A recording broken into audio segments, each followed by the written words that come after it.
Narración. Se comprende como narrar o relatar una historia, ya sea de manera real o imaginaria, un espacio compuesto por una serie de sucesos intercalados y desencadenantes que llevan a la comprensión de una historia. Dentro del género literario, resulta la herramienta dispensable para planificar una idea, es decir, si sabes narrar, sabes comunicar. Creo que todos los presentes conocemos la infinidad de historias de personajes que nos han marcado, escenarios que nos han hecho soñar. Ya sea en libros, películas, cómics, todo aquello utiliza las reglas universales de la narrativa, es decir, la utilización de personajes, tiempos y escenarios. Sin embargo, muy pocos se percatan de la importancia del formato de narración y cuál será el más adecuado para tu historia, ya sea en primera persona, segunda o tercera, o en qué momento un evento traslada la estructura al siguiente nivel, entiéndase esto por planteamiento, nudo y desenlace. Las claves para una narración redonda y que comunique lo mejor posible tus ideas son saber que lo que querías comunicar esté bien aprendido, que las ideas escogidas puedan funcionar. Otra clave indispensable es que la narración tenga que ser clara. No siempre lo incomprensible o difícil de entender es sinónimo de brillantez, y para Evangelion, que es reconocida por lo difícil que es entender lo que está pasando, logra exponer sus ideas. Así es como llegamos al elemento narrativo literario que apuesta Evangelion para su segundo capítulo, anacronía. Anacronía, dentro de la teoría literaria, se le conoce a la alteración de los eventos cronológicos dentro de una historia, es decir, no respetar la estructura de una acción narrativa. La razón del uso de este arriesgado recurso varía entre autores, pues todo tiene un propósito para reafirmar la idea principal que quiere comunicar la película. Por ejemplo, Memento de Christopher Nolan está hecho con el propósito de que el espectador pueda identificarse con la situación actual del protagonista, quien tiene amnesia. La estructura de la película está literalmente al revés, o sea que el principio de la película es en realidad el final. Esto subleva la relación espectador-personaje y lo acompañamos a desenmarañar los sucesos que llevan a este momento, quitándonos a nosotros, los espectadores, el poder que nos otorga intuir el desenlace que desconocen los personajes. Otro ejemplo, como el principio del libro 100 años de soledad, el cual empieza con un acontecimiento avanzado en la historia, solo para regresarnos al pasado y ver cómo todos los elementos en la historia ocurrida en Macondo se alinean para llegar a ese evento que de antemano conocemos, pero no su antecedente o su final. 20th Century Boys de Naoki Urasawa también intercala dos tiempos distintos o a veces más, para comprender las motivaciones que llevan a sus personajes. Sin embargo, ¿cómo lo aborda Evangelion? Si no ha pasado absolutamente nada, es más, se ha visto muy poco de la pelea prometida. Tal y como se quedó en el anterior episodio, Shinji, por presión de su padre y los demás trabajadores de NERV, se sube al robot para luchar con una extraña criatura, solo para descubrir que en realidad es más brutal de lo que podría pensar, quien es llamado Ángel de aparente poco raciocinio, pero su fuerza descomunal. El equipo de NERV se encuentra sorprendido, aunque hay personas que pueden utilizar este primer acercamiento con lo desconocido para estudiarlo mejor. Por lejos, quien más sufre por esto es Shinji, quien no solo es quien más cerca tiene al monstruo, cosa suficiente como para marcarlo de por vida, sino que la sincronización con el EVA empieza a pasarle factura de manera muy despiadada.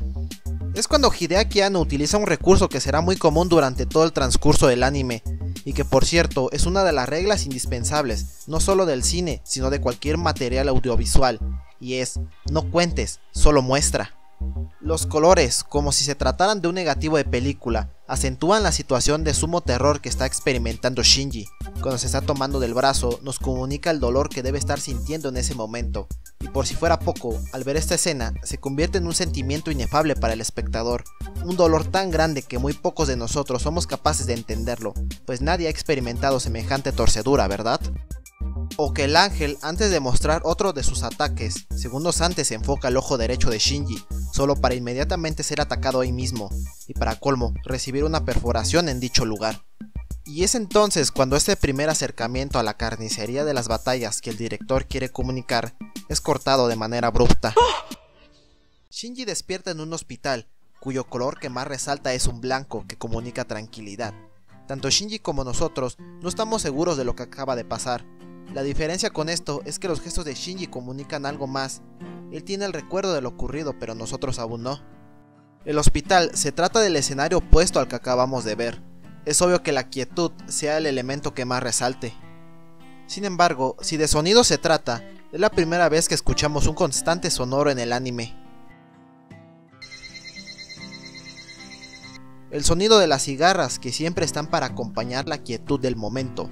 Sin embargo, aquel elemento transmite un mensaje que posiblemente nosotros no hayamos captado por no ser japoneses. Y resulta que el sonido de las cigarras es asociado en Japón con la temporada de calor y del verano en particular, puesto que es la época donde más suelen reproducirse. Siendo Evangelion una obra que transcurre en un mundo posapocalíptico, escuchar constantemente estos animales y encima de una manera ensordecedora, puesto que parecen demasiados, se convierte en un mensaje subliminal que quiere comunicar el director acerca del mundo que habitan sus personajes, del eterno verano que provocó la humanidad. Por si lo anterior no fuera suficiente como para describir el lenguaje cinematográfico que otorga Hideaki Anno, volvemos a una de las reglas primordiales del cine que hablamos con anterioridad.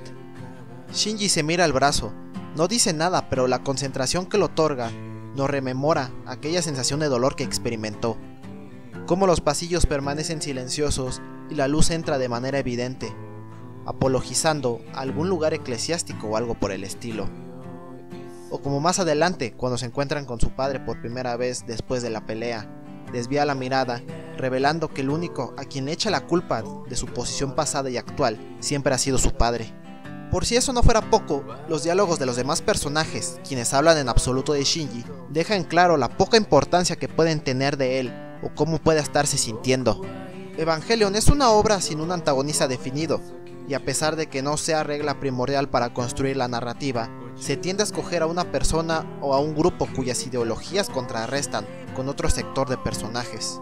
En este caso sería la organización secreta SEAL, quien en un principio eran mostrados sus rostros y posteriormente cambiarían a simples monolitos que recordaban bastantes a los de 2001. Y aunque esto último puede excusarse para explicar el bajo presupuesto que estaba viviendo la compañía para ese momento, también funciona como herramienta narrativa para demostrar cómo, con el pasar de los capítulos, las personas de SEAL iban perdiendo su propia humanidad. En este primer vistazo, el director apuesta por presentarlos en un lugar oscuro y cada uno de ellos con un color asignado que pudiera comunicar muchas emociones y que sin embargo todos transmiten el mismo sentimiento de superioridad y de falso eruditismo. Si el silencio, los colores o los gestos no fueran suficientes para comunicar su narrativa, Hideaki Anno también pone letreros a plena escena para comunicar descriptivamente lo que está sucediendo. No ha sido solo cosa de Evangelion, pues con anterioridad, el anime llamado Karekano, que por cierto fue dirigido por él mismo, también apostaba por comunicar las emociones de sus personajes con cambios repentinos de formato de animación, pero sobre todo el uso de letreros extradiegéticos. Más elementos incluidos, el golpe de efecto, que es el cambio repentino de la dinámica de una situación o escena.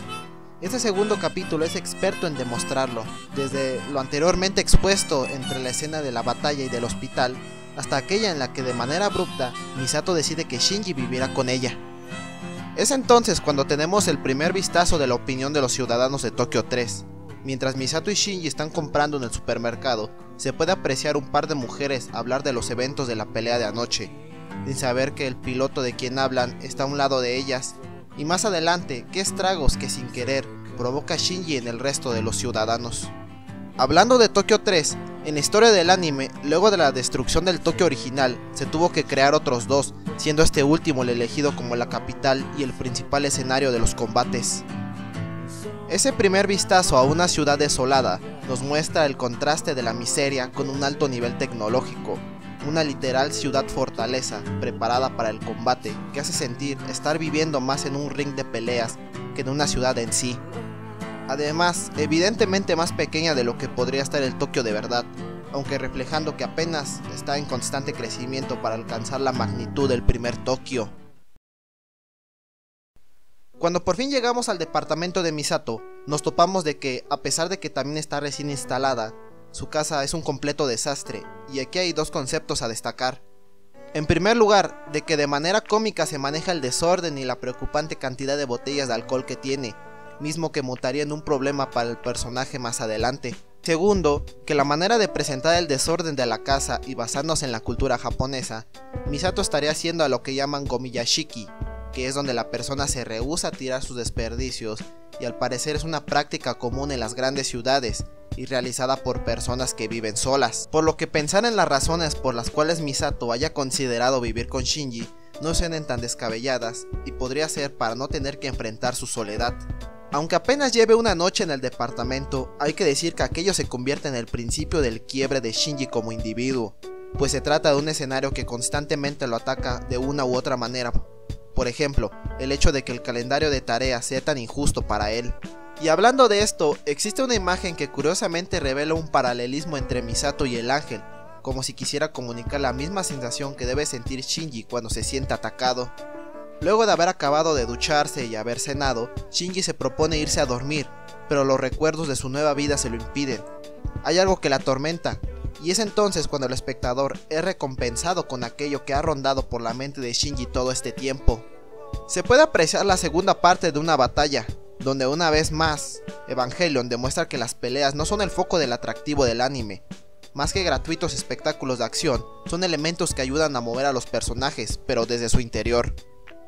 El escenario, lejos de parecer sorprendente, se enfoca más en presentar los colores de los rivales más que los detalles de la ciudad, que permanece a oscuras.